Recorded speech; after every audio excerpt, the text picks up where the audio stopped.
मागे हळूहळू चाला मुखाने दत्त दत्त बोला मागे हळूहळू चला दत्त दत्त बोला मुखाने दत्त दत्त बोला मुखाने दत्त दत्त बोला मागे हळूहळू चाला मुखाने दत्त दत्त बोला मागे हळूहळू चला मुखाने दत्त दत्त बोला मला पुंडलिका ज्ञानदेव तुकाराम पंढरीनाथ महाराज की जय नवनाथ महाराज की जय अवधूत चिंतन गुरुदेव दत्त दत्त दत्त अलग निरंजन.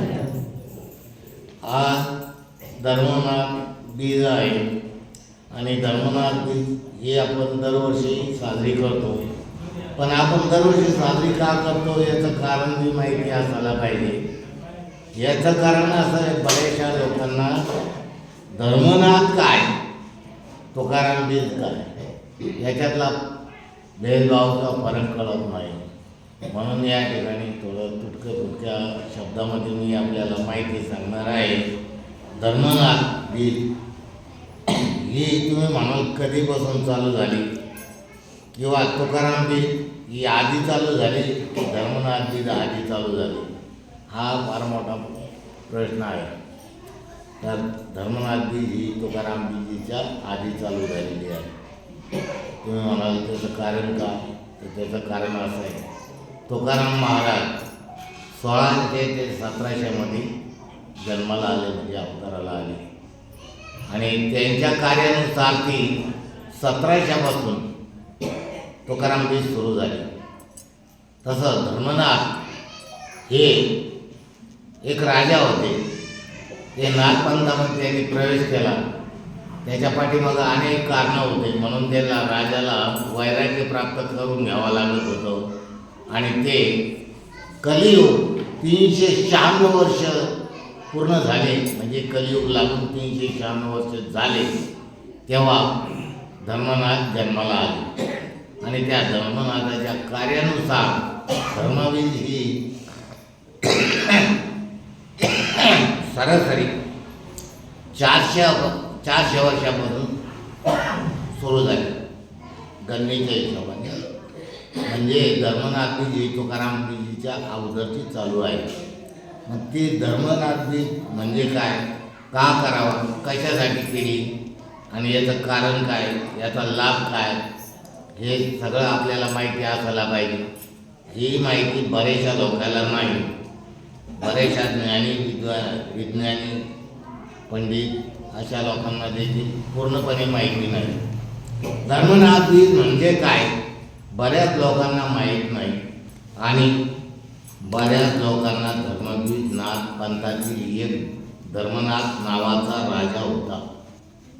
तो राजा कसा, की प्रयागराज हे तीर्थक्षेत्र आहे, त्या ठिकाणी त्यांचे वडील म्हणजे त्रिविक्रम राजा महाशूर, दानी, धार्मिक, साधू संतांची सेवा करणारा असा राजा होता. पण वयोवृद्ध झाल्यामुळं अचानक त्यांचा मृत्यू झालेला आहे. पण तो कसा झाला, काय कारण आहे, ते तुम्हाला यात थोडी माहिती सांगतो. हे गुह्य रहस्य कोणालाच माहीत नाही. काही ज्ञानी पुरुषांना थोडीफार माहिती आहे. धर्मबीज साजरी करण्याचे खरे कारण बहुतेकांना माहीत नाही. काही ज्ञानी लोक आहेत ज्यांचे शास्त्राचा अभ्यास आहे. काही असे शास्त्र अभ्यास आहे त्यांचे 4 वेद, 6 पुराण, 6 शास्त्र, 18 पुराण असा अभ्यास आहे. त्या पलीकडे काही ज्ञानी लोक आहेत. पण त्या ज्ञानी लोकांमध्ये काही म्हणजे पूर्णपणे अशी माहिती नाही. त्याचं कारण असं, त्यांचं कर्मेंद्रिय आणि ज्ञानेंद्रिय हे एका ठिकाणी येत नाही. आणि म्हणून कर्मगतीने त्यांना ज्ञानापासून वंचित राहावं लागतं. आणि ज्यांच्याकडे कर्म आहे आणि ज्ञान आहे त्यांची जर सांगड झाली, जोड जर झाली, तर त्याला त्याच्यातली बरीचशी माहिती मिळत असते. म्हणून त्या तुटकी फुटकीच माहिती आहे, मला काही पूर्ण माहिती नाही. मला देखील बरीचशी माहिती नाही, तरी सुद्धा जी माहिती आहे ती मी आपणास सांगण्याचा आटोकाट प्रयत्न करेन. म्हणजे माझ्या माहितीप्रमाणे माझी जेवढी बुद्धी चालते, जेवढी माझ्या बुद्धीची चालना आहे त्या हिशोबाचं मी तुम्हाला या धर्मवीरबद्दलची माहिती सांगाल. मग पुढं काय झालं, मच्छिंद्र गोरक्ष हे दोघे गुरु शिष्य फिरत फिरत कौंडण्यपूर सोडले व दोघे फिरत फिरत प्रयागराज येथे आले. कारण नागपंथ हे सतत मृत्यूलोकात भ्रमण फिरत असायचे आणि ते का फिरत होते तर त्यांना आपल्या पंथाचा प्रचार आणि प्रसार करायचा होता. मग अशा नागपंथ हा एकच आहे, पण याच्यामध्ये 4 पंथाची मला माहिती आहे. ती माझ्या माहितीप्रमाणे मी तुम्हाला सांगतो. ती मी एका ग्रंथामध्ये म्हणजे असं सहज वाचली होती. त्या ग्रंथात म्हणजे ते ग्रंथ काही पूर्ण नव्हता तो, पण जे काय मला मिळालं त्याच्यातून मी वाचलेलं आहे. ते असं आहे, निपट निरंजन नाग हे संभाजीनगरमध्ये एक मंदिर आहे, म्हणजे समाधी आहे. ते निपट निरंजन महाराज म्हणतात, त्यांच्या अनुग्रहाबद्दल गुरुरूप सांगतात. ते त्यांचा अनुग्रह कसा झाला ते सांगतात. त्याच्यावरून हे पुढच्या नाथाचं वैशिष्ट्य सांगता येईल. मग निपट निरंजननाथ महाराज यांच्या अनुग्रहाबद्दल गुरुरूप सांगतात. निपट निरंजन म्हणतात, बाबा काही का मला बोलून नाही.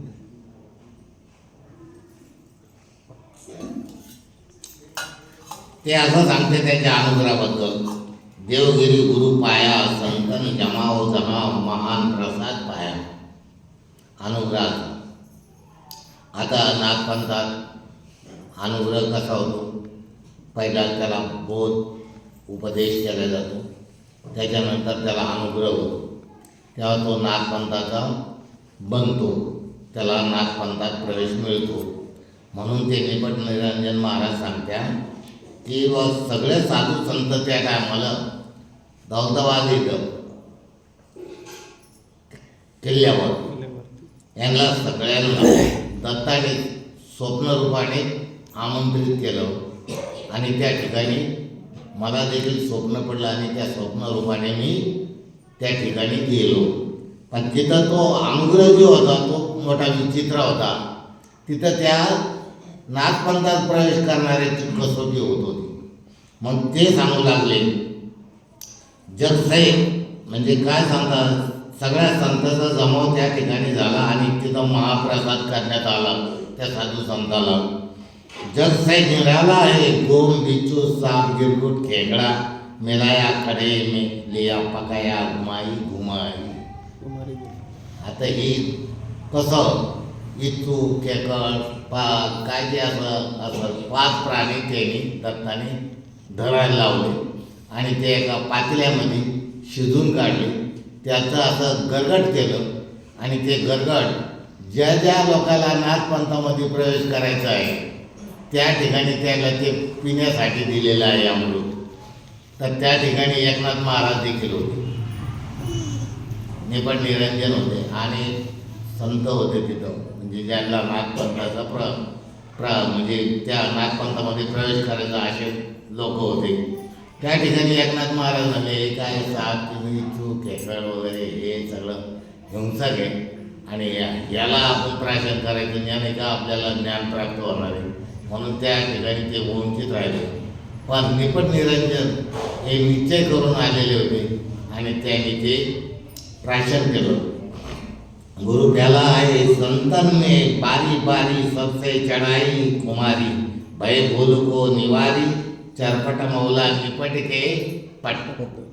म्हणजे ते चरपटीनाथाच्या हाताने निपट निरंजनला तो अमृत प्याला दिला प्यायला. चरपटीनाथ हे दत्त शिष्य होते आणि दत्तांनी त्यांना सांगितलं होतं निपट निरंजनला तुझा अनुभव दे, म्हणून त्यांनी चरपटीनाथाच्या हातून ते प्राशन केलं. लियो है सब गुरु प्याला कृपा भई जब तीनों लोक उजाला आहे. म्हणजे ते पिल्यानंतर त्याला तिन्ही लोकाची दृष्टी निर्माण झाली. सगळं जग त्यांना कसं आहे हे दिसायला लागलं. मग त्यांना ते ज्ञान प्राप्त झालं. म्हणून ते त्यांच्याबद्दलचं सांगतं या ठिकाणी. हे अशा प्रकारे चरपटनाथांनी निपट निरंजन नाथात अनुग्रह केला. आणि आजचा जो अनुग्रह आहे, बोध आहे, उपदेश आहे, हा त्यांना माहीत नाही ना आपल्याला माहीत नाही. हे चाललं हे कसं चाललं वाऱ्या माप चाललेलं आहे. अजिबात माहीत नाही बोध कशाला म्हणत्या, उपदेश कशाला म्हणत्या, अनुग्रह काय म्हणत्या, आणि कोणी कोणाला करावा, तो करावा का नाही याचं काही ज्ञान नाही. पण जे म्हणणं ते पीछे से आहे आगे आहे.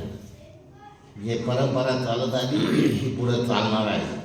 चंद्र सूर्य अशापर्यंत चालत राहणार. आज देखील नाथपंथ परंपरा चालवण्यासाठी येती व जती कार्यरत आहे. येती म्हणजे काय, जती म्हणजे काय, हे सुद्धा भेद बऱ्याचशा लोकांना माहिती. येती श्री गुरु दत्तात्रेय ब्राह्मण सोहळ्यामध्ये पाठपूजा अशा पद्धतीचं कार्य करणे. आणि जती म्हणजे काय,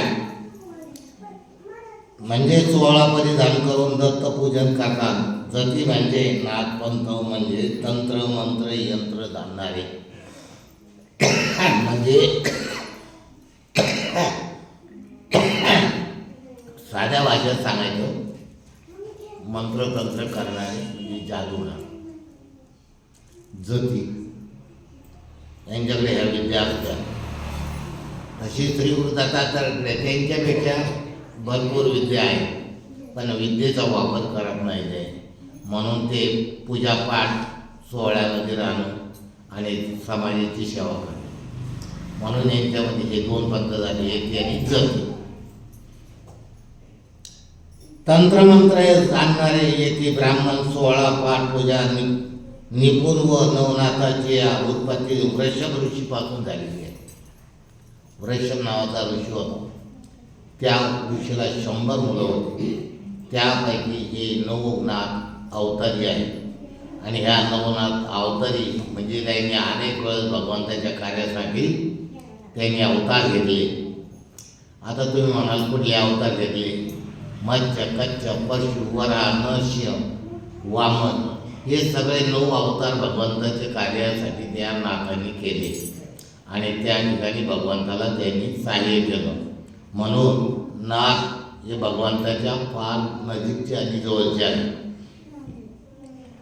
पार्वती मंत्र बीजापासून वृषभ ऋषी 100 मुलं झाली. महादेवाने पार्वतीला जो बीज मंत्र दिला होता ते मंत्र यमुनेच्या काठी एकांतात महादेवाने दिला होता. पण तिथं कोणीच नाही, पशुपक्षी प्राणी कोणीच नाही.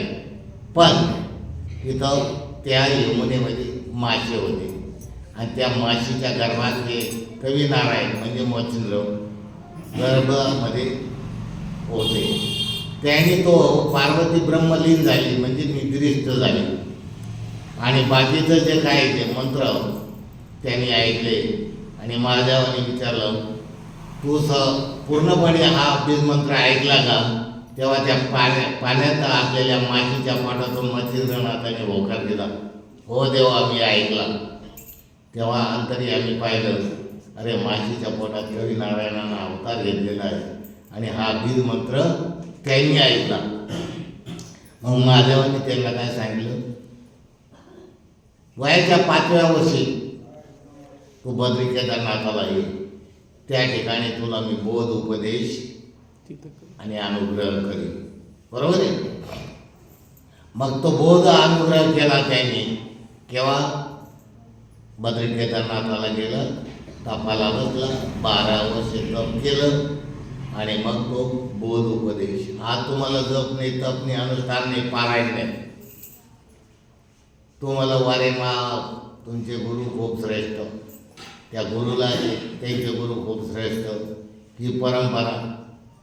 ते आता काही वेळेस नेहमी असे काही डायलॉग सांगून परवडत नाही, आहे की हे सगळं वारेमाप. नाही तर खऱ्या अर्थानं असं आंधळं दळीतून कुत्रं पीठ खात आहे, वारेमाप चाललेलं आहे. कोणाला काही याच्यात ज्ञान, एवढं ज्ञान नाही.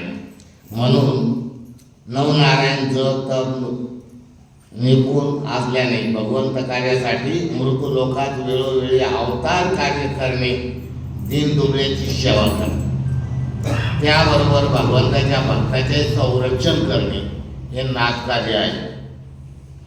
म्हणून ते रात्रंदिवस म्हणजे काय होतं, रात्रंदिवस काय करते ते, जग रात्री झोपतं आणि नाथ जागी असते. म्हणजे समाजावर संकट येऊ नये म्हणून ते जागी असते. जन जागो रे जन जागो जोगी, ते म्हणतात जग झोपलं की साधू जागी असतो. म्हणजे त्याचं संरक्षण तो करतो समाजाचं. त्यासाठी अवतार कार्य औरेशा पुत्र व नवनारायण सतत भगवंताचे कार्य करत असतात.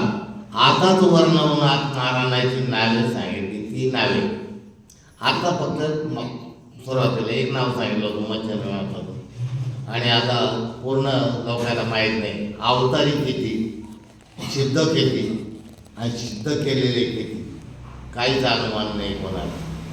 मग बघा त्यांचे नाव मोजा तुम्ही. मच्छिंद्रराव, गोरक्ष, जालिंदर, कानिकनाथ, रेवतनाथ, भरतरीनाथ, वटसिद्ध नागेशनाथ. किती झाले? 7. चरपटीनाथ आणि देहीनाथ असे अवतारी नवनाथ. आता नवनाथ हे झाले अवतारी. त्यात 5 नाथ कोणते आणि 6वे नाथ कोण? गैनीनाथानंतर त्या सिद्धनाथ 84 आडवंगी मिननाथ. किती झाले? 3. सिद्ध अनुग्रहाने सिद्ध केलेले 2 नाथ ते असे गोपीनाथ आणि धर्मनाथ. किती झाले? 9 5 14. मैनावती. आता तुम्ही म्हणाल 84 सिद्ध काय भानगड? तर 84 सिद्ध असं आहे, एक अवतारी नाथाने 9 सिद्ध आपल्या समान तयार करायचे. म्हणजे जसं त्या नाथाचं जितकी विद्या असेल तितकी त्या 9 सिद्धाला तयार करायचं, त्याला द्यायचे. असे 9 अवतारी 9 नाथाने एकाने 9 सिद्ध तयार केले. तर किती सिद्ध झाले ते? 81. 9 9 81. आणि त्याच्यामध्ये 3 सिद्ध त्यांनी टाकले. ते कोणते टाकले? आडवंगी, 84 आणि मिननाथ.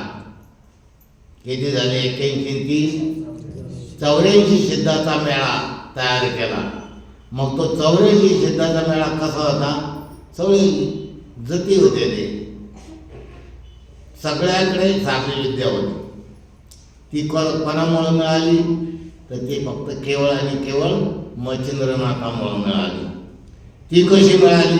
जेव्हा बद्री केदारनाथाला 12 वर्ष तप केलं आणि त्या ठिकाणी महादेव प्रसन्न झाले, दत्तात्रय प्रसन्न झाले, त्याला आशीर्वाद दिला, अनुग्रह झाला. सांगितलं तीर्थ भ्रमण कर. हे भ्रमण करीत करीत सप्तश्रेणीला आले. त्या ठिकाणी देवी समोर त्यांनी बसून 7 दिवस पारायण केलं, अनुष्ठान पारायण. हे तुमचं आपलं नाही. सकाळीच फराळाचं खायचं, दुपारा भाकरी खायच्या, संध्याकाळी भूक लागली वर चहा प्यायची, परत फराळाचं खायचं, ते नाही. 7 दिवस अनुष्ठान पारायण केलं ते.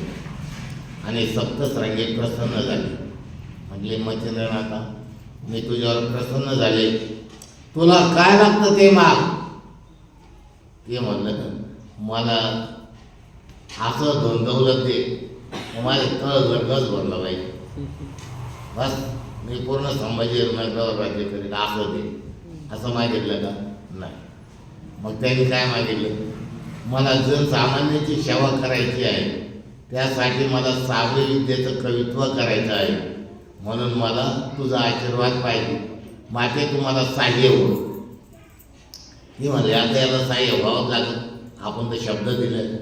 मग तिनं मच्छिंद्रनाथाला घेऊन मार्तंड्य पर्वतात गेली. मार्तंड्य पर्वत तिथं जवळच आहे ब्रह्मगिरी.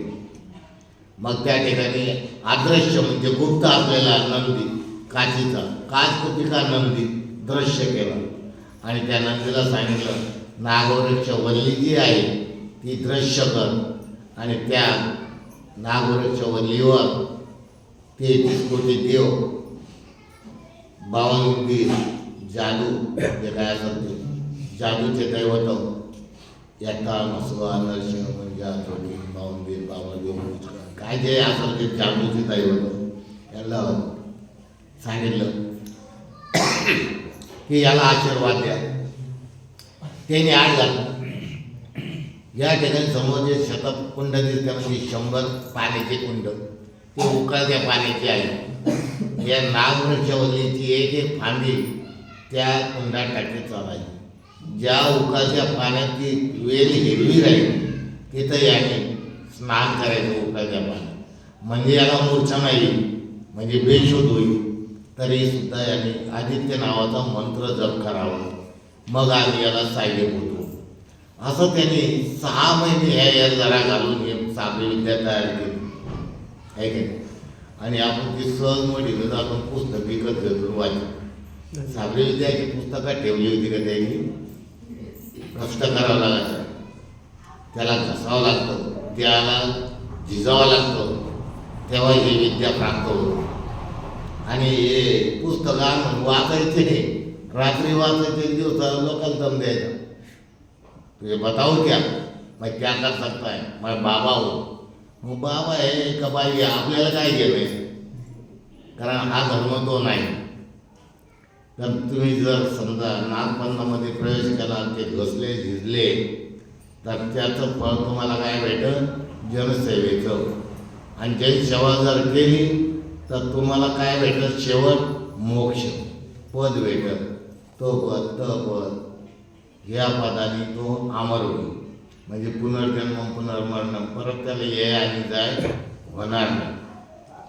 यासाठी ते झिजत होते. आता पुढं प्रश्न आपला काय आहे की हे नवनाथ पंथामध्ये राजे महाराजे कसे, यांनी का शिरगाव केला, त्यांची काय बुद्धी भ्रष्ट झाली होती का. पण त्यांना आपल्या देहाची सोडवणूक कुठं होती हे माहिती झालं होतं. म्हणून मोठमोठे राजे वैराग्यामध्ये आले. ते कोण, माझ्या माहितीप्रमाणे भर्तरीनाथ, धर्मनाथ, नहुष राजा, सहस्र अर्जुन आणि अलर्क राजा, हे मोठमोठे बलाढ्य राज्य होते. राजांनी सगळे धन दौलत संपत्ती संतती सगळी सोडली, त्याग केला आणि आपला मोक्ष साधवला. सांगायचं एवढंच आहे, ज्याने त्याने आपल्या देहाची सोडवणूक करून घ्यायची. इथं पत्नी तुमची सोडवणूक करणार नाही, किंवा पती पत्नीची सोडवणूक करणार नाही, किंवा मुलाची नाही, किंवा मुलं आईवडिलाची नाही.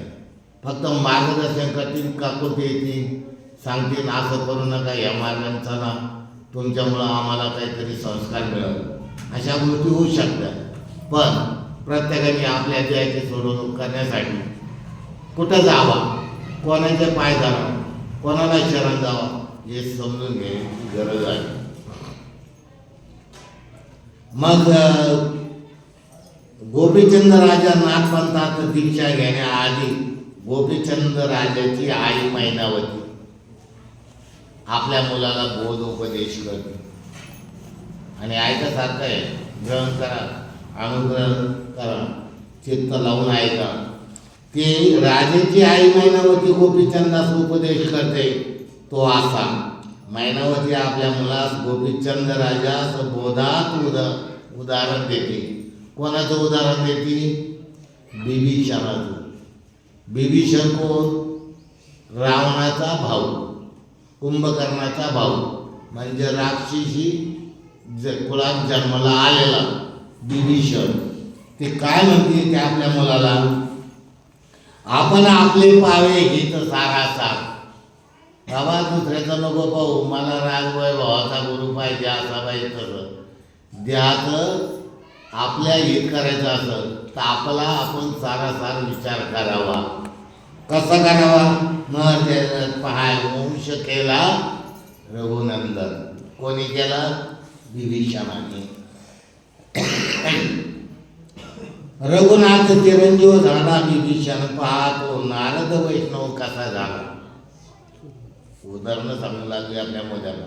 का? की तू नाथपंथाचा शिष्य हो, राजवैभव माझ्या डोळ्यांनी पाहिलं. माझ्या डोळ्यासमोर तुझे वडील हे अग्नी भस्म झाले, मेले. त्यांच्या देहाचं काही झालं नाही, पण तुझ्या देहाचं काहीतरी व्हावं तळमळ आहे. झाला त्याच नारदाची कृपा घन बोलला श्री व्यास मयी कारण. या नारदाला व्यास बोलला की बाबा, जर तू ब्रह्मदेवाचा मानसपुत्र आहे तरी तुला विष्णू परमात्माची सेवा पूजा करावं लागेल. चंद्र सूर्याच्यापासून तुझ्या देहाचं कल्याण होईल. म्हणून आजही महिना होती आपल्या मुलाला गोपीचंदाला सांगत आहे. हा बोध उपदेश. तेने पिकले ब्रह्मपण शुक महाराज तिसरा. त्याचा कौशिक अनुग्रह शुकाचा. जे आपण म्हणतो ना रात्री झोपल्याबरोबर शुकाची चांगली, ते शुक. मग ते शुक महाराज तिसरा राजाच होता. त्याचा कौशिक अनुग्रह झाला. कौशिक नावाचा ऋषी. त्याने करून या शरणांगत कृष्ण यज्ञवल्ली त्याचा शिष्य झाला. तरुणिया नित्यात तेने तरला रामानुज. हा रामानुज हा देखील त्यांचा शिष्य झाला. म्हणजे साखळी तयार झाली. प्रकाश संप्रदाय मिळवून ते पुरुष ब्रह्म सनातन झाले. त्यांनी आपल्या देहाचं हित समजलं, म्हणून त्यांनी सगळं काही सोडलं. संसार प्रपंच सोडला, धनदौलत सोडली, राजपद सोडले. तसेच गोपीचंद माझा बाळ. मैनावती म्हणती, गोपीचंदा तू माझं बाळ आहे, म्हणून माझी तळमळ आहे. तू माझ्या बोध उपदेशाने तू अनुग्रह करून घे. जगा माझे निरव ऐसे बोधिते मैनावती. रामानुजापासून योगिया संत झाला. रामानुज जो होता योगी, त्याच्यापासून त्याचा शिष्य योगिया झाला. पै झाला त्याच्यापासून मुकुंदराज. मुकुंदराजापासून जयतपाल भोज. हे सगळे योगी महायोगी. जयतपालापासून धर्मानुज बोधला. म्हणजे त्या बोधल्याला सुद्धा धर्मानुज नावाच्या योग्याने बोध उपदेश केला. याचप्रमाणे दुसरा पंथ संप्रदाय माता सुताने लोटी बोध. दुसरा संप्रदाय म्हणजे पहिला आता हे सांगितलं. दुसरा कोण? प्रवीण उमेने आराधुनिया शिव गोसावी चैतन्य संप्रदाय मिळवला. चैतन्य संप्रदाय म्हणजे हा कोणता? नागपंथ. तिने आपल्या पतीला विनंती करू जे ब्रह्मबीज घेतलं त्याच्यातून हे नाथपंथ तयार झाला. नाथपंथापासून वैष्णवपंथ कसा झाला ते सांगू लागले. म्हणजे 4 पंथाबद्दलची माहिती मैनावती गोपीचंदाला हे पंथ सुरू आणि अगोदर माहिती देते. जसं वाल्मिकी ऋषीने राम जन्माला येण्याआधी रामायण लिहिलं होतं, तसं नवनाथ ग्रंथ हा काल्पनिक तयार केला होता, पण तो प्रसिद्धीला पावला. त्याचं कारण नरहरी मालू धोंडीसूर नवनाथ ग्रंथाचे लेखक आहे. आणि नवनाथ कुठे जंगलात कसे फिरत होते हे त्याला माहीत नाही. पण काल्पनिक लिहिलं. काल्पनिक काय लिहिलं? अंतर्यामी दिव्य शक्ती त्यांना प्राप्त झाली होती. म्हणून तो हे पाहत होता कोणता नाथ कोणत्या जंगलातून चाललेला आहे, काय करतो. आणि त्या कल्पनेनं त्याने ग्रंथ लिहिला. म्हणून त्याला काल्पनिक म्हणलेलं आहे. काल्पनिक म्हणजे कल्पना करणं.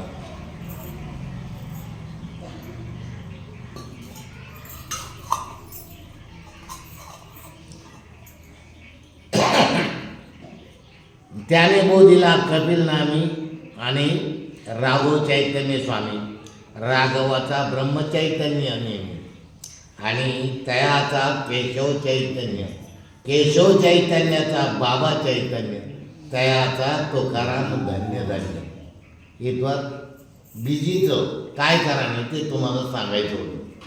म्हणून अशा पद्धतीचे हे पंथ तयार झाले आणि ती धर्मवीर तुकाराम बीजीच्या आधी सुरू झालेली आहे.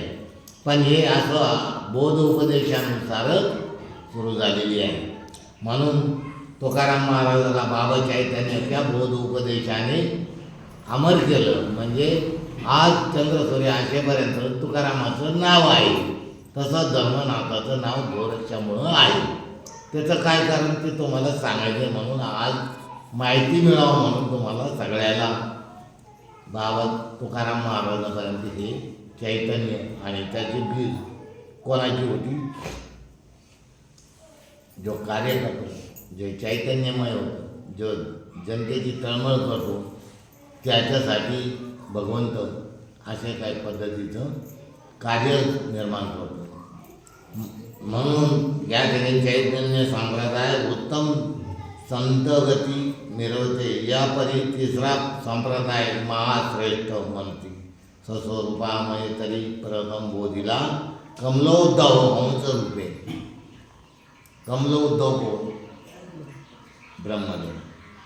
हे विष्णूच्या बेंबीतून नाभीतून जन्माला आले आणि त्या परत हा तिसरा पंथ सुरू झाला. कमलोद्धव हंस रूपे श्री विष्णूने ते विधीने सकळ घेत आत्रीचे केले.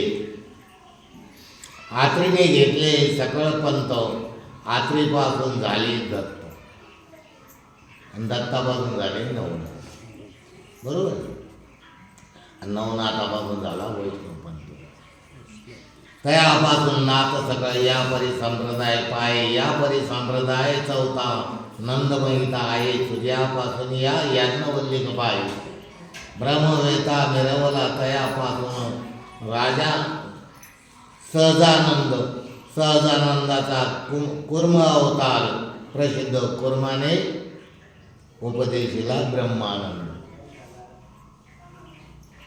हे एक कुर्म जे अवतारामध्ये होतो त्याने ब्रह्मानंदाला उपदेश केला. ब्रह्मानंदाचा योगानंद, योगानंदाचा चिदानंद. जगे मिळवत आहे तरी गोपीचंद हित करून घे.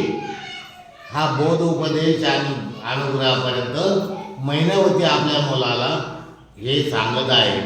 अशा पद्धतीचे संप्रदाय झाले. या संप्रदायामध्ये जे हित झालं जगाचं आपल्या जगाला सोडवणुकीसाठी. म्हणून तू सुद्धा अनुग्रह घे गोपीचंदा तरी गोपीचंद हित करून घे. अशा प्रकारे मैनावती आपल्या मुलाला बोध उपदेश करून नाथपंथात गोपीचंदात समाविष्ट करून घेते. त्यामुळं आपल्याला देखील सांगते पण उलटं सांगते. काय करायचं, काय तरपड होती तुला माहिती आहे का? लेकरा बाळा हे सगळं सोडायचं आणि जंगलात भेटायचं. काटेकोटी वाघ बिबट्याची आहे की नाही. म्हणून आपल्याला उलटा बोध उपदेश आणि त्यावर त्यांची तळमळ. आपल्या देहाचा हिताचा विचार करावा. आपल्या देहाचे हित म्हणजे आपल्या जीवाची सोडणूक. ह्याचसाठी अनंत कोटी ब्रह्मांड आहे. त्या ब्रह्मांडाचा जो अधिपती तो ब्रह्मांड आहे त्याची भक्ती करण्यामार्गे अनेक पंथ संप्रदाय आहेत. त्यामध्ये आपला मार्ग शक्ती मार्ग शोधून ते भक्तीचे ज्ञान मिळवणे अत्यंत गरजेचे आहे. मग केल्याने देवाची भक्ती करण्याबद्दलचे ब्रह्मज्ञान मनुष्यात मिळते. ही जर भक्ती केली भगवंताची तर आपल्याला ब्रह्मज्ञान मिळतं. तुम्ही संसार प्रपंचात राहा पण त्या ज्ञानाच्या जोरावर तुमचा संसार प्रपंच सुखी होतो. पण शक्यतो मनुष्य जन्मामध्ये देहाला गुरु असावा आणि देहाची सोडणूक व्हायलाच पाहिजे. हे देखील कार्य मोठं आहे. आणि भगवंताचा मार्ग सुपंथ स्वीकारता येते व त्यासाठी पंथ सुपंथ अनेक आहेत. संप्रदाय अनेक आहे. नवनाथ, सती, यती, सुती, गिरी, पुरी, ऋषी, मुनी, देवी देवताच्या नावे अनेक पंथ आहेत. तुम्ही कोणत्या पंथाच्या मार्गे जा, पण देहाची सोडवणूक याच मनुष्य जन्मात होते ते करा, असं या लिखाणाचं महत्त्व आहे. तर हे फिरत फिरत प्रयाग येथे गेले. ते स्नान करून शिवालयात शिवाचे दर्शन घेतले आणि आपण शिवाचं दर्शन घेतलं. प्रयागराज शहरामध्ये जाऊ, भिक्षा करू, भिक्षा मागून आणू आणि आपलं उदार पूर्तीचं साधन करू म्हणून ते त्या नगरात गेले. त्या ठिकाणी नगरात जेव्हा त्यांनी प्रवेश केला तर तिथं लोकांच्या रडण्याचा आकांत सुरू होईल. म्हणून त्या ठिकाणी त्यांनी गावातल्या काही लोकांना विचारपूस केली. तेव्हा त्यांनी सांगितलं, आमच्या या राज्याच्या राजधानीचा राजा जो आहे त्रिविक्रम, ते देहांत पावले, म्हणजे मरण पावले. आता मच्छिंद्र गोरक्षाला काय वाटलं, जर राजा इतका धार्मिक आणि प्रजेचा हितकारक होता तर एक वेळ झाकून पाहू, की राजा आपल्याकडून जिवंत जर झाला तर ही प्रजा सुखी होईल. म्हणून राजाला जिवंत करण्याच्या प्रयत्नात मच्छिंद्राने गोरक्ष लागले. मच्छिंद्राने अंतर्यामी पाहिलं की हा ब्रह्मलीन झालेला आहे. जो देह ब्रह्मलीन झाला तो परत येत नाही. कारण ब्रह्मलीन होणं म्हणजे भगवंताची भक्ती. आत्ताच मी मागं सांगितलं, पार्वती ब्रह्मलीन झाली म्हणजे निर्दिष्ट झाली, ती भान नाही राहिली. मग तो देह त्याचा ब्रह्मलीन झाला म्हणजे भगवंताला जाऊन मिळाला. त्याला परत येता येत नाही किंवा आणता येत नाही. म्हणून मच्छिंद्रनाथ गोरक्षाला म्हणत्या, बाबा आता हा देह परत येत नाही आणि तू प्रयत्न करू नको. पण गोरक्षाने प्रतिज्ञा केली. गोरक्ष फार हट्टी होता. जर त्रिविक्रम माझ्याकडून जर जिवंत नाही झाला तर मी अग्नी काष्ट घेईन. मग मच्छिंद्रनाथ घाबरले, कारण गोरक्ष ऐकतच नव्हतं आणि त्यांनी प्रयत्न केले, शेवटी सफल झाले नाही. मग गोरक्षाने जंगलात गेला, लाकडं जमा केले आणि लाकडं पेटवले, त्याच्यावर बसणार. मच्छिंद्र म्हणला, मला एक युक्ती सुचली, तसं करू. जर तू अग्निकाष्ट गेलं तर नवनाथ पंथ हा गुणवे बिघडेल, ज्या कार्यासाठी अवतार घेतला ते बंद पडेल आणि याचं सगळं श्रेय तुला लागेल. म्हणून असं करू नको. मग मी तुला सांगतो तसं कर. त्या मच्छिंद्रनाथाने त्याला उक्ती सांगितली. ती उक्ती अशी होती, मी माझा आत्मा काढून त्या त्रिविक्रमाच्या शरीरात प्रवेश करतो. मग तो 12 वर्ष मी तिथं राहील, तू माझा सांभाळ कर. परत ते कार्य संपलं. 12 वर्षाने मी परत माझ्या देहात आणि दोघांचा ठराव झाला आणि मच्छिंद्रनाथाने आपला आत्मा काढला, त्रिविक्रमाच्या शरीरात प्रवेश केला आणि तिकडे त्रिविक्रम उठून बसला. आणि गोरक्ष त्या मच्छिंद्रनाथाच्या शेवाला त्या महादेवाच्या मंदिरात एक गुहा होती, त्या ठिकाणी घेऊन गेला आणि तिथं ती ठेवली आणि त्याच्याजवळ रक्षणासाठी सतत बसायचा. असं करता करता मच्छिंद्र त्रिविक्रमाच्या शरीरात जेव्हा प्रवेश केला आणि तिथलं राज्य चालू लागला, तेव्हा गोरक्षाला येऊन भेटला आणि गोरक्षाने त्याला सांगितलं की आता तुमचा देह सुरक्षित ठेवलेला आहे गुहेत, पण एक करा, तुम्ही या ठिकाणी येऊन जाऊन दर्शनाच्या निमित्ताने तुमचा देह बघत राहा. मी तीर्थाला जातो. म्हणून तीर्थाला निघायला गेला. बरेच दिवस लोटले, 4-5 वर्ष निघून गेले आणि त्या मच्छिंद्रनाथाच्या आत्म्याने त्रिविक्रमाच्या पुढे जो प्रवेश केला होता त्यापासून त्या त्रिविक्रमाच्या स्त्रीला गर्भ राहिला आणि धर्मनाथ नावाचा मुलगा जन्माला आला. आता ते 5 वर्षाचं झाल्यानंतर ते मंदिरात घेऊन गेली मुलाला, राजाला, आणि त्या ठिकाणी त्याने महादेवाला अभिषेक घातला आणि त्या ठिकाणी ती नवस बोलली. ती काय नवस बोलली, मला माझ्या पतीच्या अगोदर जाऊ दे, मला आईव पण राहू दे आणि त्या गुरुजीला हसू आलं. का? त्या मच्छिंद्र गोरखेची गोष्ट त्या गुरुजीनं चोरून ऐकली होती. मग त्या राणीला पाहिलं, विचारलं, का ग तू का हसते म्हणे? काय नाही, सहज हसले. नाही म्हणे, याच्या पाठीमाग काही कारण असं ना, तू मला खरं सांग, नाही तर मी तुला देहदंडाची शिक्षा करीन. मग ती म्हणले, बाईसाहेब या एका बाजूला तुम्हाला सांगते. आणि सांगितलं की तुम्ही पतिव्रता आणि आईवर नाही. तुम्ही मागच विधवा झाला, तुमचा नवरा मेला तेव्हा. ते म्हणे कशावरून, तुला काय माहिती? मग तिनं सांगितलं, मच्छिंद्रनाथ नावाचा जो योगी आहे त्याने तुमच्या पतीच्या शरीरामध्ये प्रवेश केला आणि तुमचे पती उठून बसले, हा तुम्हाला भाग झाला. मग तुम्ही तेव्हाच विधवा झालेले आहे. आईबाचं काय बोलले? ही गोष्ट कोणाला सांगू नको म्हणे, नाहीतर मी तुला मारेन. ती म्हणलं, ठीक आहे, मी नाही मारणार, आहे सांगणार. कारण ती राहिली, ती राणी असल्यामुळं गुरुजीला काही करता येत नाही.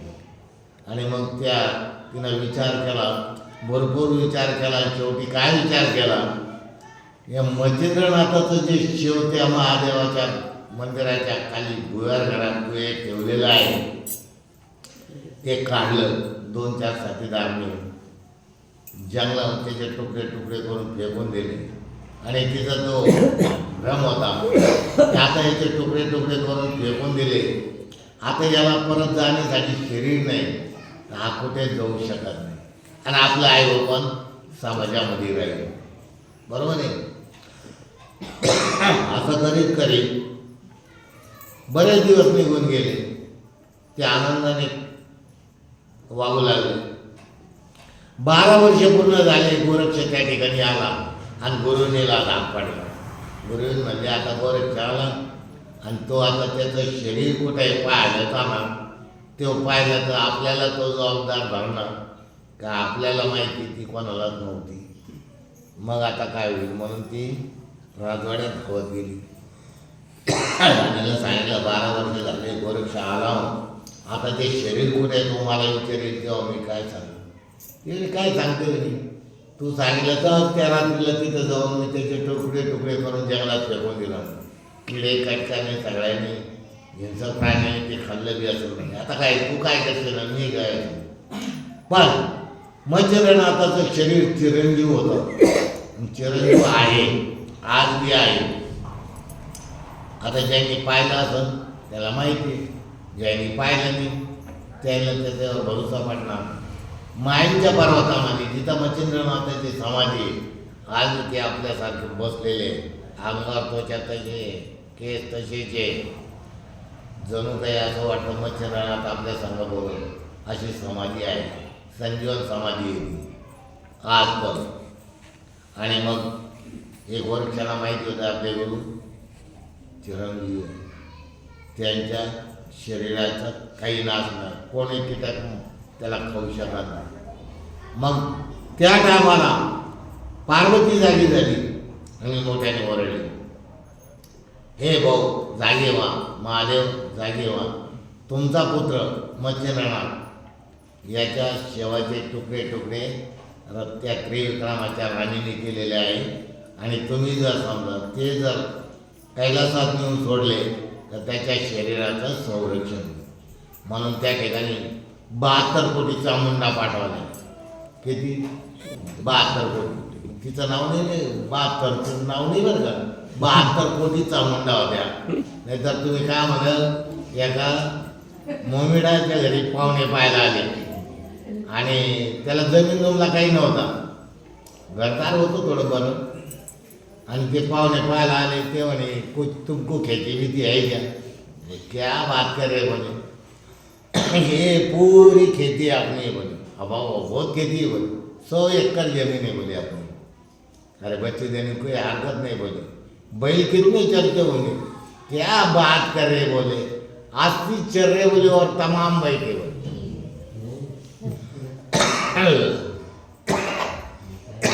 लग्न झालं आणि परत मुळाला ते आलं. अरे बोले तुमने 100 एकड़ जमीन बोला बोले, उस दिन हमने दूर से देखे बोले तुमने हमने सुन लिया बोले, 80 चल रहे तमाम बैठे.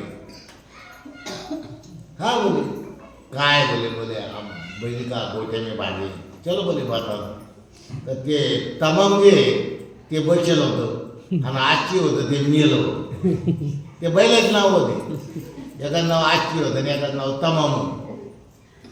ते आजची मेलं बोले एकच अरे बोले थक गया बोले ये तमाम है आज जो मर गया बोले वो आजची था बोले.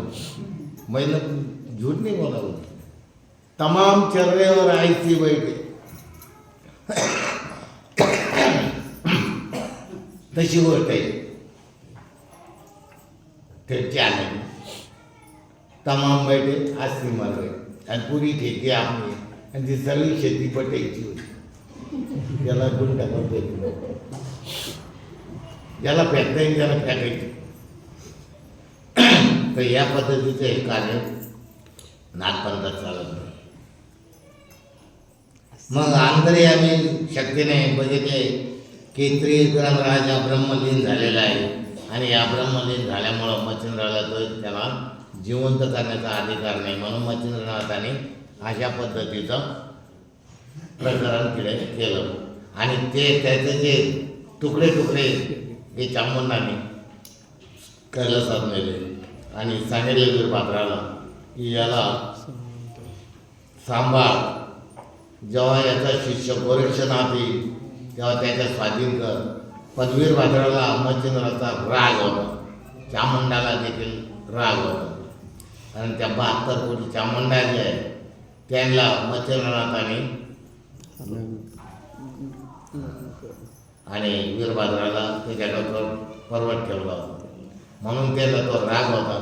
मग आज आपल्या ताकद आला, मृत्यू झाल्यावर तो होत नाही पण आपल्या ताकद आला. आणि त्याला जेव्हा असं झालं गोरक्ष त्या ठिकाणी आणायला आहे, सूक्ष्म देह झाला आणि त्रिभुवनात बघू लागलेला आहे आपला गुरु कुठे गेला. तर त्या ठिकाणी सूक्ष्म देहामध्ये त्याला कैलासामध्ये मच्छिंद्रनाथाचे शेवाचे तुकडे तुकडे आणि त्याला चामुंडा आणि वीरभद्र राखण आहे हे पाहिलं आणि त्यांनी मृत्यूलोकात आला. सूर्यनारायणाला पाचारण केलं आणि सांगितलं माझ्या गुरुचे जे मास तुकडे आहे ते मला मृत्यूलोकात आणून द्यावं. ते जर आणून देत नसतं त्याला म्हणा कैलासामध्ये युद्ध होणार नाही, कारण कैलासात युद्ध झालं तर महादेवाला वाईट वाटत. म्हणून मृत्यूलोकात ये युद्ध करायला. आणि हे गेले सूर्यनारायण सांगितलं तू त्या गोरक्षाच्या गुरुचे शेव आणून दे. तो म्हणला काही झालं तरी देणार नाही. मच्छिंद्रानं आम्हाला रळी आणलं होतं, आता आम्ही त्याचा बदला घेऊ. त्याने सांगितलं त्यावेळेस गोर मच्छिंद्रनाथ एकटा होता तरी युद्धात तुम्हाला हरावं लागलं. आज गोरक्ष त्याच्यासारखाच प्रतापी आहे, त्याच्यापेक्षा जास्त प्रतापी आहे, पण त्याच्यासंग त्याचा शिष्य देखील चौरंगीनाथ आहे. हे दोघं तुम्हाला आटपणार नाही तेव्हा शिव आणून द्या. तुम्हाला काय हरकत नाही युद्ध करू. मग मृत्यूलोकात उतरले, युद्ध सुरू झालं, घनघोर युद्ध झालं. त्या युद्धामध्ये इतकं काही की गोरक्षाने या चौरंगी जे शस्त्रास्त्रामध्ये निपुण होते त्यांच्या मंत्रशक्ती बलाढ्य होत्या. वीरभद्राला आणि त्या चामुंडाला त्यांनी जर केलं. मग मच्छिंद्रनाथाने त्याला सांगितल्याप्रमाणे त्याने काय केलं की बाबा तुम्ही सांगितलं तसं मी तुमच्या देहाचं संरक्षण करतो. 12 वर्ष पूर्ण झालेले आहे त्याच्या देहाचं संरक्षण करता करता ती गुरुवीन तिथं गेलेली. तिनं सांगितलं की बाबा हे असं ते आल्यानंतर होईल. तिनं सांगितलं त्याचं तेव्हाच मी विल्हेवाट लावलेली आहे, आता मला कशाचीच भीती नाही. हा मग पुढं काय ते त्याचं म्हणणं असं होतं म्हणे शरीर सज्ज सावध केले त्रिविक्रम राजा आत आत्मा मच्छिंद्रनाथाचा असा तो त्रिविक्रम राजा म्हणून 12 वर्ष मच्छिंद्राने त्या ठिकाणी राज्य केलं, संसार प्रपंच केला. तुम्ही म्हणाल हे तर वगैरे संसार प्रपंच केला, विधीचं लिखाण तसं होतं. तरी राज्यामध्ये मारुतीच्या सांगण्यावरून जावं लागलं तेव्हा विधीचं विधान होतं. आणि त्या ठिकाणी कानिफनाथ मच्छिंद्रनाथाला राज्यात विचारत होता आपण योगी आहे, योग्याचा संसार प्रपंच नाही, तुम्ही राज्यामध्ये का संसार प्रपंच करता, तेव्हा मच्छिंद्रनाथाने कानिकनाथाला पटवून देण्यासाठी काय केलेलं आहे माहिती आहे का? आपल्या शरीराचे पालन, शरीरात सूक्ष्म शरीर दाखवलं. हे इतकं पवित्र आहे, हे शरीर अलग आहे आणि या 4 शरीराची वासना आहे, ती ब्रह्माचं विधान आहे, लिखित आहे, ते करावं लागतं. म्हणून मी राज्यात आलेलो आहे. असा अनुभव होता मच्छिंद्राला की त्या ठिकाणी गेल्यावर राज्य कसं करायचं, संसार कसा करायचा. कारण हे मच्छिंद्राला माहिती असल्यामुळं गोरक्षाला त्यांनी असं करू दिलं नाही. म्हणून पुढं राजाची राणी तिचे नाव होते रेवती. त्या रेवतीला असं वाटत होतं जर मच्छिंद्राचं हे किड्या मासानं जर हे खाल्लं तर त्रिविक्रम म्हणून कायमस्वरूपी आपल्यात राहील, असा तिचा विचार होता. रेवती धर्मनाथाचा नावाचा मुलगा झाला. असे करत करत 12 वर्ष निघून जात असताना घडले की राणी रेवतीच मुलगा झाला म्हणून दर्शनात मंदिरात घेऊन गेली, आता सांगितल्याप्रमाणे. आणि त्या ठिकाणी त्या गुरुजीने ही सविस्तर माहिती सांगितली. त्या माहितीवरून मच्छिंद्रनाथाच्या देहाचे तुकडे तुकडे करून जंगलात टाकले. शिवाला पूजा करण्यात गेली. तेथे राणीने पूजा करून शिवास प्रार्थना केली व म्हणाली की हे उमापते, त्रिविक्रमाच्या आधी मला मरण दे. म्हणून गुरुजीने हसली होती. आता त्याच्या अगोदर काय तो तर आधीच मिळाला म्हणे, आणि त्याच्या आधी काय मरण मागत, तू हिंदू आहे असं त्या गुरुजीनं सांगितलं. मग सुवासिन असताना मला मृत्यू येऊ दे या राणीच्या प्रार्थना ऐकून गुरुंनी कदा हसू आले. ती हसू लागली. ते म्हणले काय ते गेलं आलं सगळं तिकडे तिकडे झालं, ती येड्यावानी बोलती. मग हे पाहून राणीने गुरुने विचारले का ग, का हसतेस तू मला, याचे कारण काय ते सांग.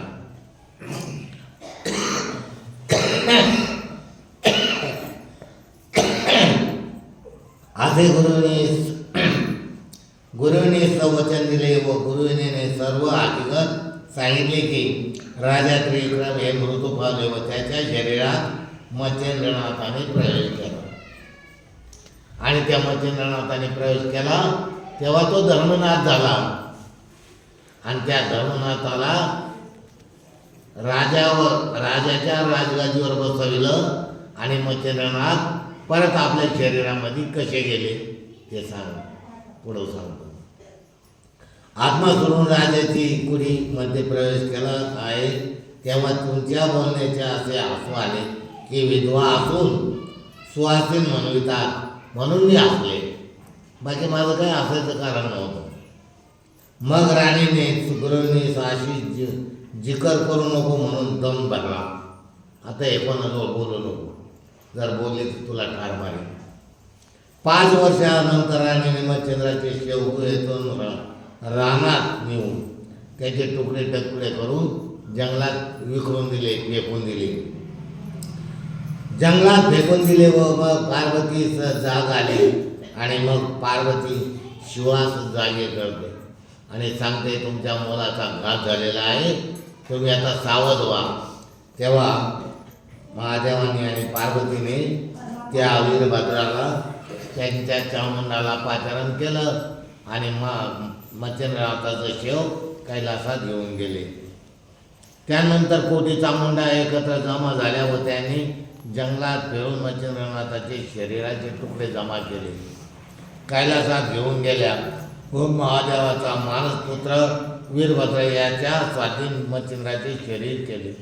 आणि वीरभद्राला अवसान आलं की बरं झालं माझा शत्रू मला सापडला. स्वाधीन केले. वीरभद्र नाथाशी युद्ध हारले होते आणि युद्ध हारल्यावर त्याचं शेव घेऊन त्या ठिकाणी ते गेल्यावर म्हणजे साप मारल्यावर अवसान आणायला लागलं. म्हणून वीरभद्र मनात दुश्मनीचा घात घेण्याचे ठरविले की दुश्मनाचे शरीर तुकडे व न देण्याचे ठरविले. पण त्या ठिकाणी गोरक्ष हा फार शक्तिशाली होता. त्याच्यामुळं त्याला त्याचं काही वाटत नव्हतं, माहीत नव्हते. व गोरक्ष महाप्रतापी होता तेव्हा वीरभद्राचा डाव फासला गेला होता आणि मच्छिंद्राचे शरीर प्रयाग येथे महादेवाच्या मंदिरात एका गुप्त गुहेत ठेवले होते. ते मच्छिंद्र शरीर रक्षण करीत होते व भक्त बघण्यासाठी गोरक्ष गुहेत जाऊन बघू लागला तर शरीर त्या ठिकाणी नव्हते. आणि मग त्याला कळालं की आपल्या गुरुचं शरीर हे त्या राजाच्या रेवती राणीनं कुठं लपवलं की कोणाकडे स्वाधीन केलं ते बघायला ते गेले. गोरक्षाचे चौकडे शोध सुरू झाले. मग शेवटी गुरुविनींनी विचारपूस केली. मग गुरुविनीने गोरक्षास सर्व हकीकत सांगितली की बाबा ही गोष्ट मी कोणाला सांगितली नाही, पण एक दिवस राणी इथं पूजेला आली आणि तिने मला दम भरला आणि मी तिला सांगितलं, बाकी कोणालाच माहीत नाही. मग ते गोरक्षाला डाऊट आला, यांना नक्कीच हे शेव याचं काहीतरी विधारण केलेलं आहे.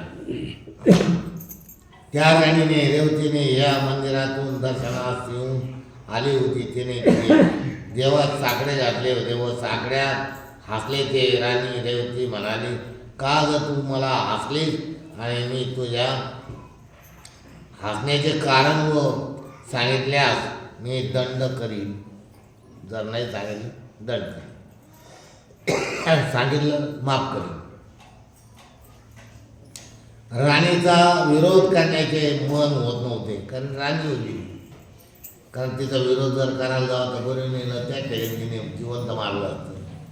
म्हणून मच्छिंद्रनाथ गोरक्षाचे गुरु होते. गुरु पित्या समान मानत होते. मच्छिंद्रनाथ गोरक्षाचे गुरु होते. लहानपणी त्याचा सांभाळ असा केलेला होता.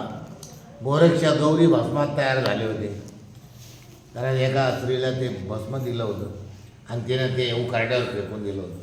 त्या उकारड्यावर गोरक्षाचा जन्म झाला होता. म्हणून मच्छिंद्रनाथ तिची आई आणि बाप सगळं काही तोच होता. म्हणून मच्छिंद्रावर जास्त प्रेम गोरक्षाचं होतं.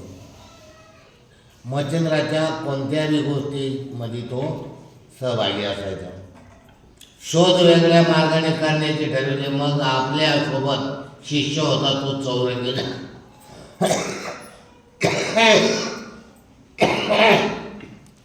त्या चौरंगीनाथाला त्याने सांगितलं, मी सूक्ष्म देह धारण करतो आणि माझ्या गुरुचा शोध करतो, तोपर्यंत माझ्या शरीराचं रक्षण कर. जर तू वेदा कदाचित चांगलं रक्षण नाही केलं तर माझ्या गुरुच्या शेवासारखे माझे सुद्धा तुकडे होतील. म्हणून हे तुझ्या स्वाधीन करून मी शोधायला निघालेलो आहे. रक्षण करणे येईपर्यंत माझे शरीराचे रक्षण करत राहा. मग गोरक्षाने आपल्या गुरु मच्छिंद्रनाथाच्या शरीराचा शोध घेतला व आपल्या शरीरात प्रवेश केला. जेव्हा ते शोध करून आले, सूक्ष्म देह म्हणजे मुंगीपेक्षा बारीक, आणि आपल्या शरीरात येऊन प्रवेश केला. सूर्यनारायणास बोलावले. वीरभद्रास निरोप दिला की मच्छिंद्र शरीर मृत्यूलोकात पाठव, तेव्हा युद्धासाठी तयार होईल. तो वीरभद्र सूर्यनारायणाचं सुद्धा ऐकत नव्हता आणि युद्धाला सर्व म्हणजे तयार झाला व वीरभद्रास सांगून युद्धासाठी तयार होण्यास भाग पाडले. हे युद्ध गोरक्ष चौरंगी यांच्या समोर वीरभद्र आणि अष्टभैरव अष्टभेट 72 कोटी चामुंडा. त्या चामुंडाबरोबर रंडा कुंडा मुंडा चामुंडा, यक्षिणी, संकिनी, डेंकिनी असे अनेक सैन्य, असं 72 कोटी चामुंडाचं सैन्य. ते आणि ही तर युद्धामध्ये फक्त हे दोनच, चौरंगी आणि गोरक्ष. 72 कोटी चामुंडा हे महाभयंकर युद्ध झाले. त्यात महाभैरव, अष्टभैरव, वीरभद्र, चामुंडा या सर्वांचा पराभव चौरंगीनाथाने केला. ते फार युद्धामध्ये प्रवीण होते. चौरंगी म्हणजे काय हे नुसतं लोक ग्रंथात चौरंगी हे नाव माहिती, पण चौरंगी कोण काय हे माहीत नाही. चौरंगी हा शशांकर राजाचा मुलगा कृष्णागर होता आणि त्याची सावत्र जी आई होती ती वासनेने बद झालेली होती, म्हणून तिनं चौरंगीनाथावर आळ घेतली होती की मला तुम्ही नसताना यांनी चढवलं आहे.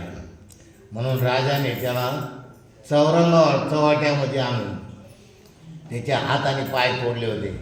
मच्छिंद्रनाथ आणि गोरक्षाने त्याला चौरंगावर घेऊन बद्री केदारला नेलं आणि हातपाय नसताना चौरंगावर त्याला 12 वर्षे तपाला बसवलं. त्याच्या अंगावर वारूळ तयार झालं. त्या वारुळात त्याला परत हातपाय आले आणि तो चौरंगी परत त्या नावाने तो चौरंगीनाथ झालेला आहे. त्याचं पहिलं नाव कृष्णागर आहे आणि त्याला हे जीवदान आणि वैभव गोरक्षनाथाने दिलं, म्हणून तो चौरंगी गोरक्षाचा शिष्य झालेला आहे.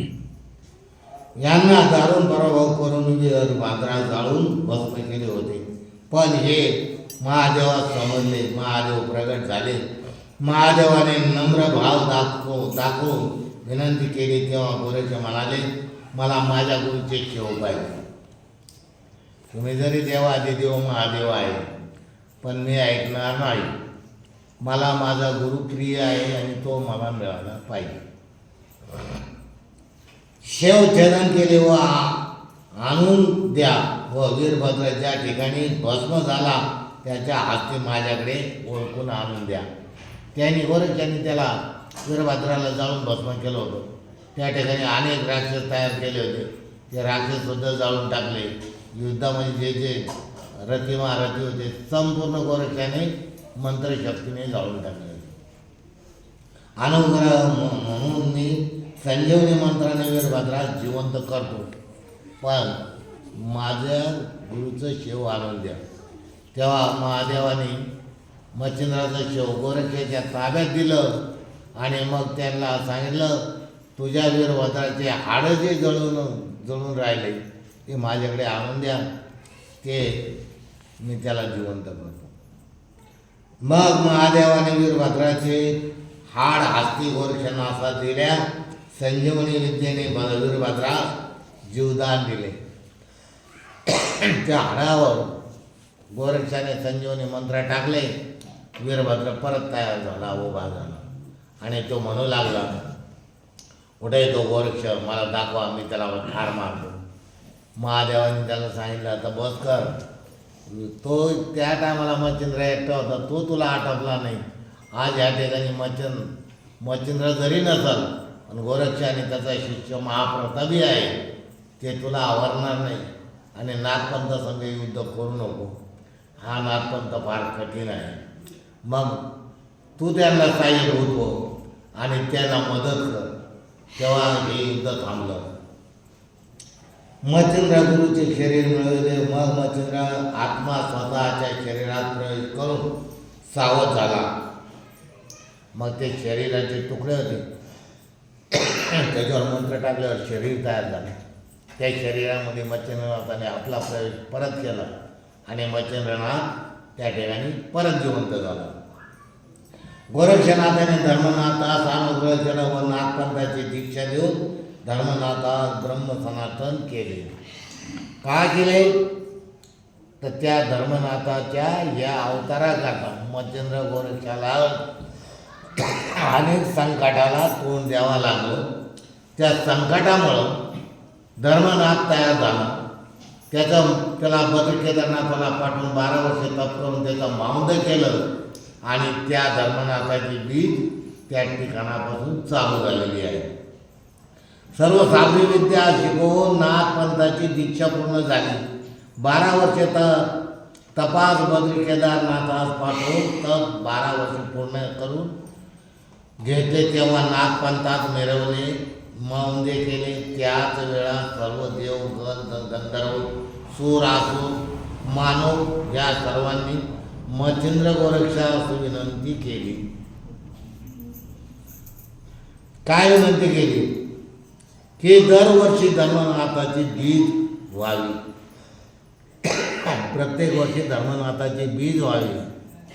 का त्याचं काय कारण? आणि गोरक्षनाथाच्या हस्ते या प्रसादाची कवळ सर्वांना मिळावी, म्हणजे प्रत्येकाच्या मुखामध्ये तो अन्नाचा घास गोरक्षाच्या हाताने मिळावा.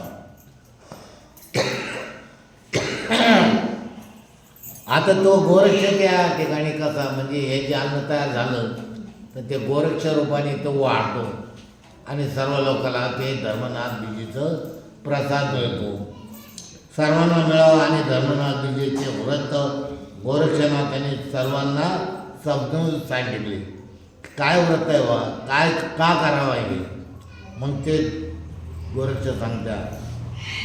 तेव्हापासून धर्मनाथ बीज हा उत्सव सुरू झाला. ते गोरक्ष म्हणतात की जो कोणी धर्मनाथ व्रत आणि धर्मबीज करेल त्या ठिकाणी लक्ष्मीचा नित्य वास राहील, त्याच्या घरी नित्य वास राहील. त्या व्यक्तीस गोरक्षनाथाचा सतत आशीर्वाद राहील.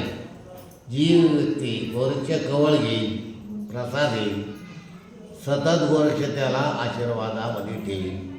म्हणून धर्मनाथ बीजेचे व्रत, उपवास आणि प्रसाद करून या ठिकाणी देव आदिकांचा आशीर्वाद व लक्ष्मी देवीचे त्या दिवशी आगमन नाथ संप्रदायाचा प्रचार व प्रसार या नाथ पंथाचा आशीर्वाद ही दुवा भक्त आणि फक्त मच्छिंद्रनाथच देऊ शकतात. गोरक्षनाथाची नसून ही गुरुत्रयमूर्ती दत्तमिंद हे सगळं कार्य कोणी घडून आणलं तर दत्तात्रेयाने.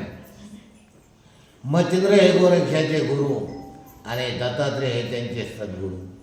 जे सद्गुरू प्रसादाने घडतं त्याला उणं काहीच नसतं.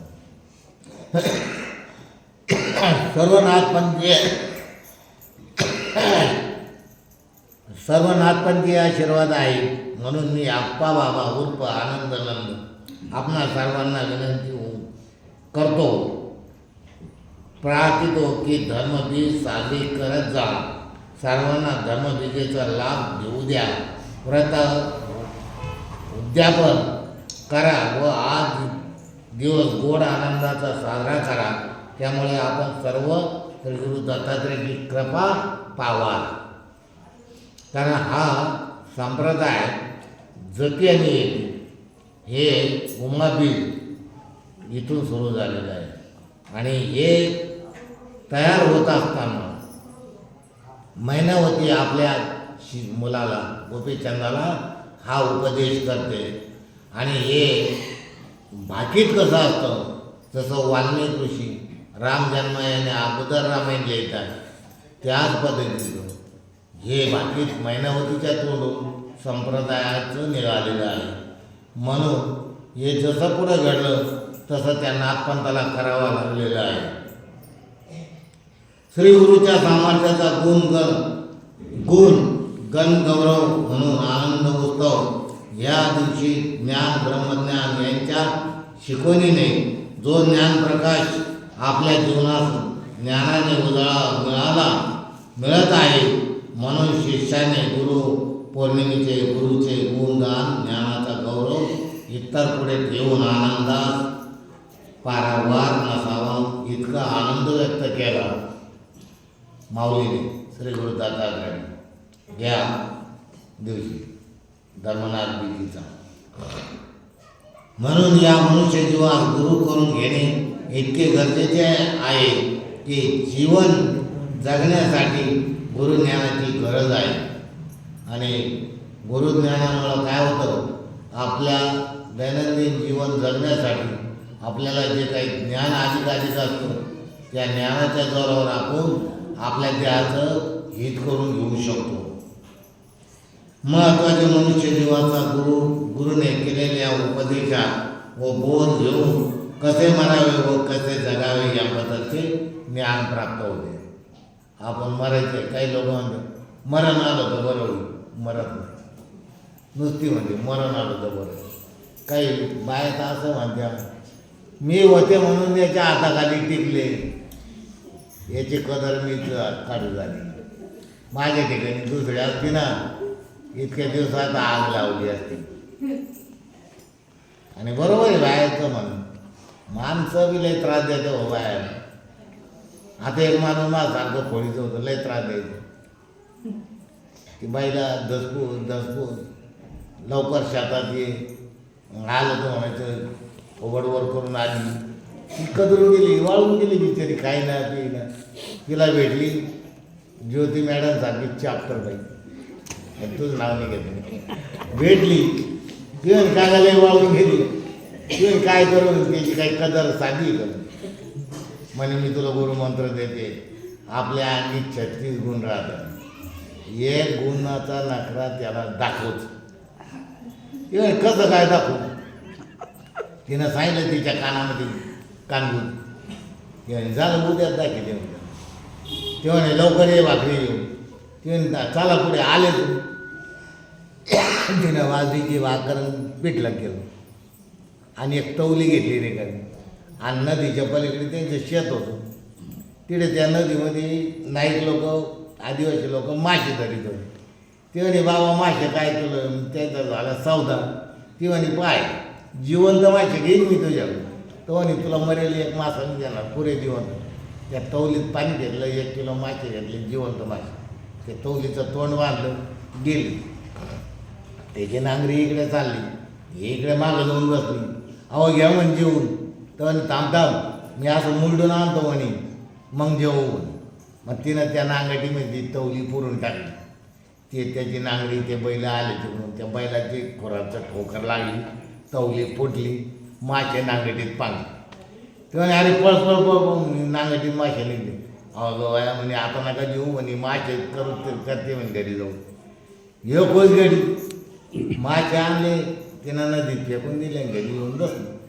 हे बिचारा आलं येडं माझ्यासारखं हातपाय धुतले बैलाला चारा पाणी केला आणि दे वाढून लगेच पाठबीट टाकला. बाजरीची भाकर आणि बेसन त्याच्या पुढे वाढलं. ते लागले शिवाय द्यायला. मासे धरले म्हणे आपण नागटीमध्ये मासे खाऊन नाही केले. ती लागली मोठ्या रडाला. या बाय आम्हा नवरा पागल झाला ना म्हणे याला ना म्हणे कामं तू आता उन्हाळ्यात पुढे नागटीत मासे निघाते का म्हणे. लोक बरोबर आहे हो डोक्यात फरक पडला. लोक धावले धरला बाबा बांधला खांबाला. ते म्हणे आता असं करा इळे गरम करा म्हणे. घातले इळे चुली म्हणजे केले गरम गेले दोन्हीकडून 2 गाव. ते पडले बेसून सगळे लोक गेले. मग ते म्हणे एकच नखरा दाखवायला कसा आहे.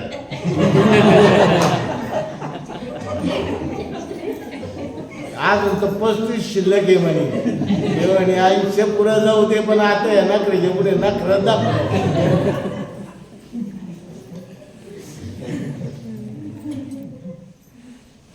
याचं म्हणजे तुम्हाला याच्याकरता तुम्ही लई असं गप्पच नाही मला ना. मला वाटलं मी नुसतं बडबड कर राहिलो यायला काही समजाना म्हणून मला ते आठवलं बघ. तर बाया हुशार असते ऐकायचं समजत द्यायला. माणसं कसे ती ऐकू राहिली ना चट घरी सांगा ते तिच्या बरोबर आणि घरी गेलं का काय रे मला तर काय प्रवचन नाही आवडलं पण तुला आवडलं साईनबार सा तुमचं लक्ष कुठे होतं तुम्हाला काही कळतं का. बाकीचे काय जीव तोडून सांगत होता ढासट डोसत होता पण सांगत होता.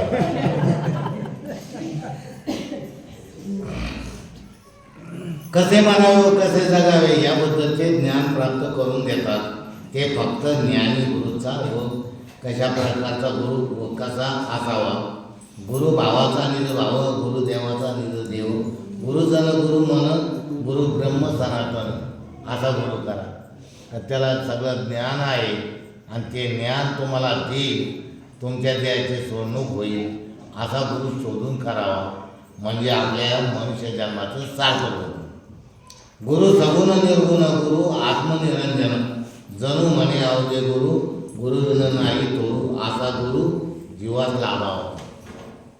कारण आपल्या जीवाला गुरु जर नसला तर आपण जन्माला आलो काय मेलो काय आपला काही भार नाही.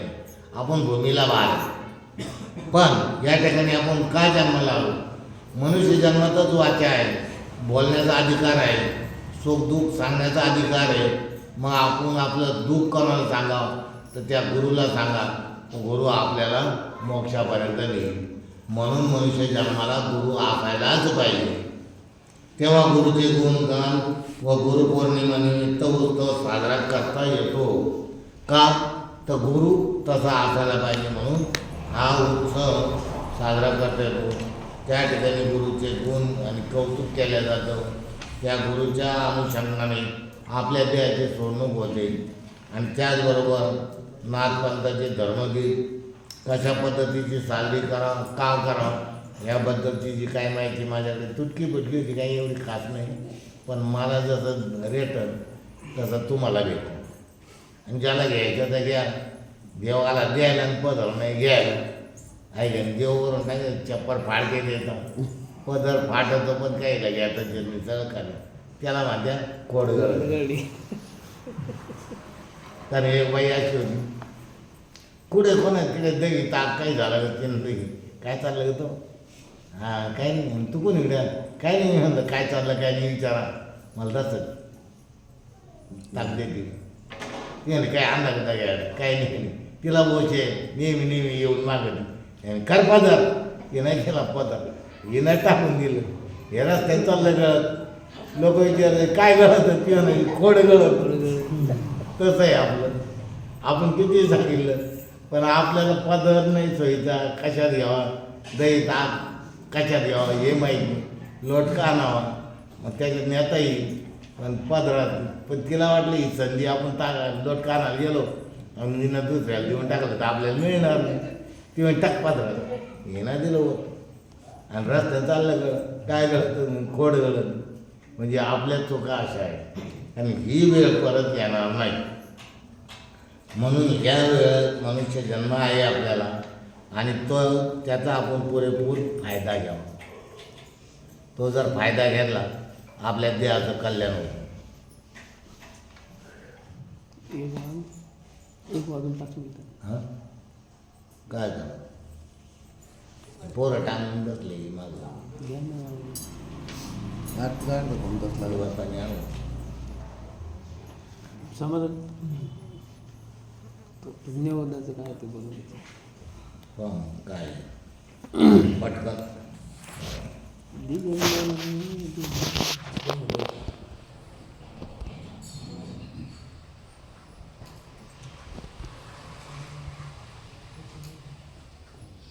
मला पंढरीनाथ श्री ज्ञानदेव तुकाराम पंढरीनाथ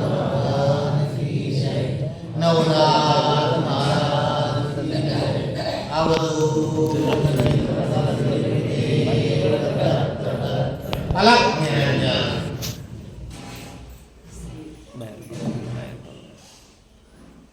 या